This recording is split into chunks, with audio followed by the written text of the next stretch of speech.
Hey students, this week you're learning about sound bites. Sound bites are super important because they can really shape a story, they can change the meaning of a story, and they can really impact your viewership in a lot of different ways. So sound bites are super important, especially when you're selecting them or when you're writing your script. So it's important that you build accordingly with your soundbite. If you know, I've got some great sound, or somebody comes into the newsroom and says, oh, you've got to hear this soundbite, then you'll want to write around it. So it's important that you listen to all the thoughts, definitely, as you're writing your script. If you don't have the transcription knowing exactly what is being said in the thought, always go into the edit bay and listen to them, because it's super important that you know how to write and you know what the person is saying.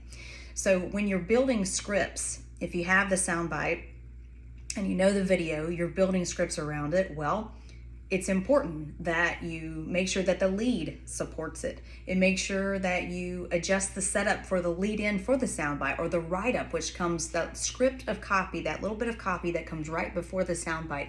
Adjust that, so to speak, to make sure that it sets up the bite properly.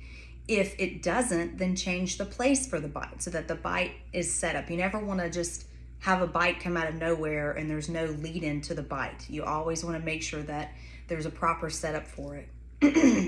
You'll want to rework the script. If you have a bite and it's a killer bite, but yet the rest of the copy doesn't work with it, rework the script so that it supports it. You don't want to kill the bite just because the rest of the copy doesn't work.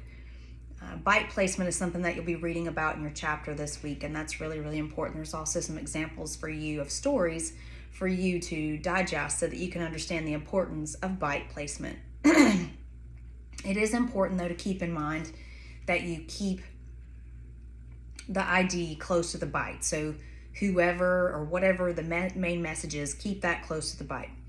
Use some kind of a short generalized statement. Usually it's easy, like it's a throwaway statement like, we spoke with so-and-so, here's what he had to say. That's a simple way to lead in a thought or to set up a thought. It's not something that you want to do all the time. You want to be specific, but if you're at a loss, you can throw that in there, no problem. You want to avoid repetition, definitely with video. I hate having repeating video in a VOSOT, so you want to avoid that and avoid showing the same or saying the same things over and over again. Really key. Thanks for listening. Let me know if you have any questions.